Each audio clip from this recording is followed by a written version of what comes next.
அஸ்ஸலாமு அலைக்கும் வரஹ்மத்துல்லாஹி வபரகாத்துஹு.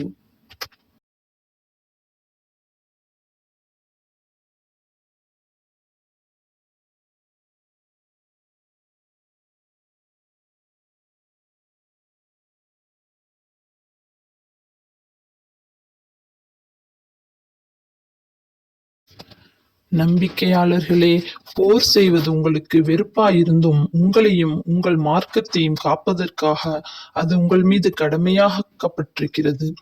ஒன்று உங்களுக்கு மிக நன்மையாக இருக்கும், அதை நீங்கள் வெறுக்கக்கூடும். ஒன்று உங்களுக்கு தீங்காக இருந்தும் அதை நீங்கள் விரும்பக்கூடும். அவை உங்களுக்கு நன்மை அளிக்குமா தீமை அளிக்குமா என்பதை அல்லாஹ்தான் அறிவான், நீங்கள் அறிய மாட்டீர்கள். நபியே, துல்காதா, துல்ஹஜ், முஹர்ரம், ரஜப் ஆகிய இச்சிறப்புற்ற மாதங்களில் போர் செய்வதை பற்றி உங்களிடம் அந்நிராகரிப்பவர்கள் கேட்கின்றனர். அதற்கு நீர் கூறுவீராக, அவற்றில் போர் புரிவது பெரும் பாவம்தான். ஆனால் அல்லாஹுடைய மார்க்கத்தில் சேருவதை விட்டு மக்களை நீங்கள் தடுப்பதும் அல்லாஹுவை நீங்கள் நிராகரிப்பதும் ஹஜ்ஜுக்கு வருபவர்களை மஸ்ஜிதுல் ஹராமுக்கு வரவிடாது தடுப்பதும் அதில் வசிப்போரில் நம்பிக்கை கொண்டோரை அதிலிருந்து வெளியேற்றுவதும் அல்லாஹ்விடத்தில் அதைவிட மிக பெரும் பாவங்களாக இருக்கின்றன. தவிர நம்பிக்கையாளர்களுக்கு நீங்கள் செய்து வரும் விசமம் கொலையை விட மிக கூடியது. மேலும் நம்பிக்கையாளர்களை நிராகரிப்பார்களாகிய அவர்களுக்கு சாத்தியப்பட்டால் உங்களை உங்கள் மார்க்கத்திலிருந்து திருப்பிவிடும் வரை உங்களை எதிர்த்து ஓயாது போர் செய்து கொண்டே இருப்பார்கள்.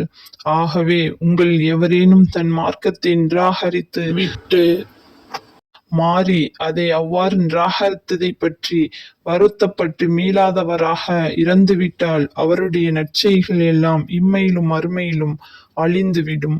இன்னும் அவர்கள் நரகவாசிகளாகி என்றென்றுமே அதில் தங்கிவிடுவார்கள்.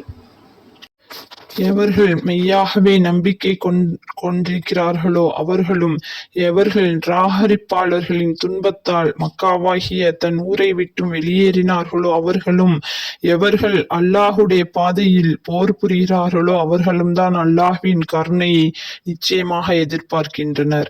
மேலும் அல்லாஹ் மிக்க மன்னிப்புவன் மகா கருணையுடையவன் ஆவான். நபியே, மதுவை பற்றியும் சூதாட்டத்தை பற்றியும் உம்மிடம் கேட்கின்றனர். அதற்கு நீர் கூறுவீராக, அவ்விரண்டிலும் பெரும் பாவங்களும் இருக்கின்றன, மனிதர்களுக்கு சில பயன்களும் இருக்கின்றன. ஆனால் அவற்றில் உள்ள பாவம் அவற்றிலுள்ள பயனை விட மிக பெரிது. மேலும் நபியே, தர்மத்திற்காக எவ்வளவு செலவு செய்வதென உம்மிடம் கேட்கின்றனர். அதற்கு அவசியத்திற்கு வேண்டியது போக மீதமுள்ளதை செலவு செய்யுங்கள் என கூறுவீராக.